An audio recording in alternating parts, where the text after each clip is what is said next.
What's up? It's Omi, the spiritual curator. One more time. We are 10 weeks into this thing. This self-love journey, season 1, has 15 episodes, and this is episode 10. So the question I have today is, are you keeping it real? Really? So far we've talked about self-love, we've talked about external validation and shrinking violence and overthinking and forgiveness and even holding space. And it's fun to watch videos. I watch videos all the time of self-help people and gurus and life coaches, and even people that don't think they're coaches, that are just giving you that real talk. And it made me start to think, when we watch these videos and we put on a persona of what we think people want us to be, are we really keeping it real? Is that who you really are? Instagram, Facebook, Snapchat, all of these social media platforms allow you to create this persona of who you think you are or who you would like to be. I see people living their best lives on boats and drinking champagne and doing all these wonderful things. But at the end of the day, when you go home and you have to look yourself in the mirror, are you really keeping it real? What is being authentic? And how do you do that? How do you connect with the real you? How do you connect with that person when in the booth, in the back, in the dark, in the corner that no one else sees? Who are you really? Who are you showing up to be versus who you are when the lights are off? Let's talk about it. So real talk, let's be authentic. You can burn sage, light candles, get some crystals, align your chakras, meditate, and all of these great things that can lead you to the light. But if you don't dig deep down within and deal with your issues and your shadow self or your dark side, what's the point? Self-love is more than just living in the light. I'm all for positivity and happiness and joy and love, but self-love is identifying when you fucked up, being accountable for it, and then trying to correct your behavior. It's not just meditating and praying that the problems will go away, because usually you're the cause of your problems. So you got to dig deep. Look at your darkness. Usually the problem is you. Well, first things first, you can't be truly authentic if you can't see yourself. So increase your self-awareness. Pay attention to how you show up in the world. Pay attention to how you show up on social media. Is that really you? Ask yourself those questions. Authenticity is not something that you have. It's actually a goal, something to attain. So it's not going to happen overnight. It's not going to be an easy thing, but just start paying attention to how you move in the world. Pay attention to why you do the things you do and say the things that you say. That's the first thing. Write down your definition of what authenticity means to you. And then look at yourself and say, am I living up to what I say authenticity means? Check yourself.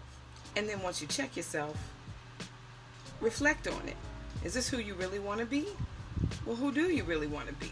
And then you can start to make some changes. Secondly, we all wear masks. Every human being on the planet wears a mask of some sort at some place and some time, be it at your place of employment or where you practice your religion or your spirituality, with your family, with your spouse sometimes. Just saying hi to certain people. You talk to people you really don't want to speak to. Those are masks. Mask is something that you put on your face to hide how you really feel or to hide what's real. When people say, hi, how are you? And you say, I'm fine, and you know you're not fine, that's a mask. Masks can be tricky because they hide your identity, but they never hide your true self. So take a minute to reflect on the masks that you wear and ask yourself, why do you wear them? What does it mean to you? What would happen if you took the mask off? How would that feel? How would people accept you or not? Ask yourself those questions about the mask that you wear every day, and then make a change. Then after you figure out your masks and why you wear them, ask yourself, are you hiding who you really are? Are you afraid of what others are going to think of you, or are you afraid that your emotions may come out? And what happens if you show your emotional side? What's the fear? So the third thing you want to do is embrace your vulnerability. What are you afraid of? If someone sees the real you, what do you think could happen? What's the worst thing that could happen? Ask yourself that question. And when you come up with the answers, laugh at yourself. Don't take yourself so seriously. It is not that deep. So what if people see you cry? So what if people know that you're not having a good day? So what if you're pissed off? Be authentic. Say, you know what? I'm pissed today. Or I don't really like people today. Or I don't want to be out here at this job doing this thing today. I just am not feeling it. It's okay to be vulnerable. It's okay to speak your true emotions. It's okay to cry. Big girls and boys do cry. It actually shows that you're human. Human being having a spiritual experience. The spiritual side of that is being okay with your flaws.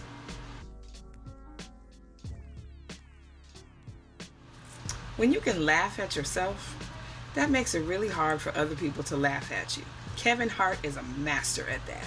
He makes jokes about himself being short. He makes jokes about himself being loud, insecure, all of those things. He is perfect at making his flaws work for him, or what he deems flaws, because obviously his wife doesn't think him being as short is a flaw because she married him and she's taller than him. So laugh at yourself. Beyonce's flawless is not your flawless. My flawless is I can joke about the gap in my teeth. I can joke about my feelings getting hurt. I can joke about the fact that I am really, really sensitive. It's okay. You can laugh at me all you want to, because all that does is fuel me to be better. And 4, don't filter yourself. Now granted, there's tact. There are things that you just probably shouldn't say that are rude and disrespectful. But don't filter how you really feel. Say it in a way that's authentic and say, you know what? I really don't feel like talking right now. Pick up the phone when you don't feel like having a conversation and say, you know what? I love you, but I really don't feel like talking right now. I'll call you later. Or I can't be there. Or I can't do this. Or I can't do that. Or it makes me angry when you make fun of me. Why? Not because I can't make fun of myself, but because you're doing it because you're being mean. It's okay to say that. Speak your truth. Don't filter what you feel. Don't filter what's in your heart. Tell the truth. And in telling the truth, you're going to lose some friends. You're going to have some people that don't want to fool with you anymore. You're going to have some people that don't want to be around you. But as long as you're honest with yourself and you're speaking what's really on your heart, you don't need those people. Let them go. Because they're not being authentic either. So the basis of all of this is you don't have to filter yourself. You can say what you need to say. Say it with tact. Expect that there may be some sort of repercussions for what you say, but at least you were authentic. So speak your truth. Don't filter. And last, but certainly not least, accept feedback as a gift. Everybody got an opinion. Everybody's going to have something to say.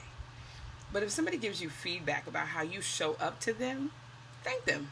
Say, okay, I can accept what you're saying. It might not necessarily be true.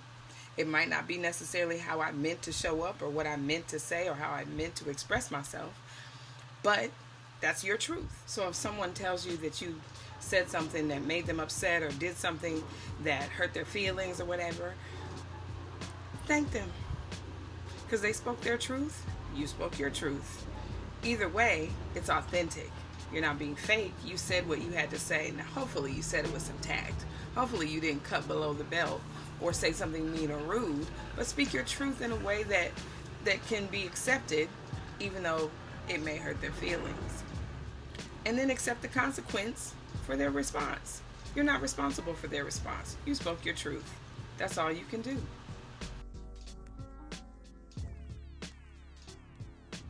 But their feedback will give you clues into how you show up in the world.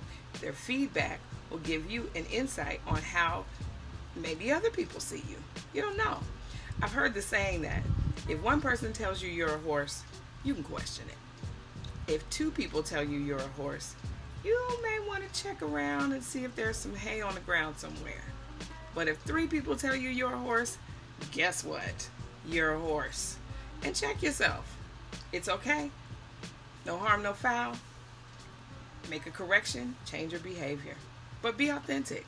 When you feel that anxiety about saying the truth to someone or telling someone your honest feelings or showing your emotions, do a quick meditation. Really check in with your body, check in with your spirit, and see where you're at. So take 3 deep breaths and then check yourself to see if what you're saying is real, if it's really true to what you believe or who you are, and then let them know. So being authentic isn't static. People change all the time. You're changing and growing as we speak. This process of being your real self is change. It helps you get in touch with the darker sides of yourself, identify how you really want to show up in the world, and then deliver it. And then be responsible for the feedback or the reaction that you get from people by being your real self. But at the end of the day, you weren't fake. So accept this challenge of being real in a fake world. And it's all going to work out for you because you were true to yourself. And that is the highest form of self-love, being true to yourself. Keep it real. Be authentic. So that's it for me this week. Hopefully, you can think about what I said, meditate on it, share it with your friends, and I'll see you next time.